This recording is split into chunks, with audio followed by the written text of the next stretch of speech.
ఇప్పుడే జీ5 app download చేయండి. చూడండి మీ ఫేవరెట్ టీవీ షోస్ ఎప్పుడైనా ఎక్కడైనా. అవును, సంధ్య ఎక్కడ కనబడడం లేదు.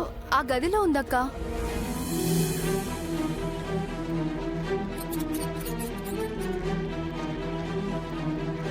అవునరా, చిన్నుడిరా. తెలీదన్నయ్య.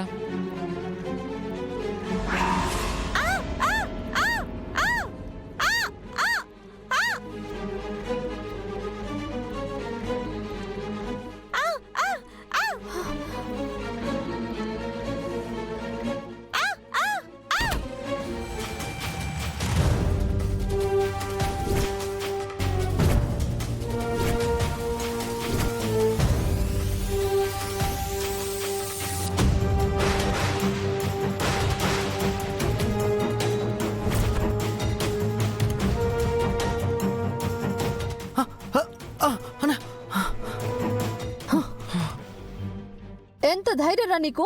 నా చెల్లి మీద చేయేస్తావా? గౌరీ గారు, ఏంటండి ఇది? మీ తమ్ముడు చేసిన తప్పు మీ కళ్ళ కనిపించట్లేదా? పైగా నా మీద అరుస్తున్నారు. లేదండి, మీరు పొరపాటు పడుతున్నారు. మీ చెల్లి ఎలకం చూసి భయపడితే దాన్ని పట్టుకుని బయటపడద్దామని వచ్చాను. అవునక్క, అతను చెప్పింది నిజమే. నువ్వు ఊరుకోవే. నువ్వు ఒక అమాయకురాలివి. నీకు మంచికి చెడుకి తేడా తెలీదు.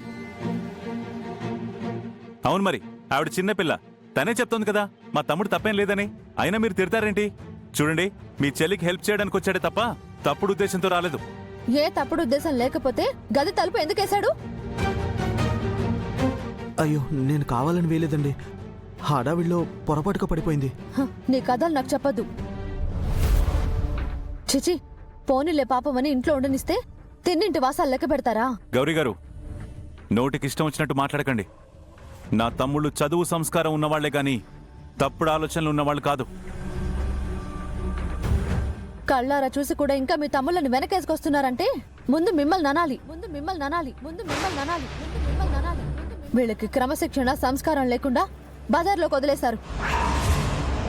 గౌరీ గారు, మేం తప్పు చేస్తే మమ్మల్ని అనండి, అంతేగాని మా అన్నయ్య ఏమన్నా అంటే ఊరుకునేది లేదు. ఊరుకోకుండా ఏం చేస్తారు? తప్పు చేసి కూడా నోరు పెంచుతున్నారు. పైగా మా అక్కని నిందిస్తారా? మా అక్కని అనే ముందు మీ తమ్ముళ్ళని కంట్రోల్లో పెట్టుకోండి. శ్రావణి, ప్లీజ్ గొడవ చేయకండి. సంధ్య, నువ్వు ఊరికే ఉండు. ఇలానే వదిలేస్తే ఎంతకైనా తెగిస్తారు. అసలు వీళ్ళని ఇంట్లో ఉండనివ్వడం నాది తప్పు. ఇక చాలా ఆపండి.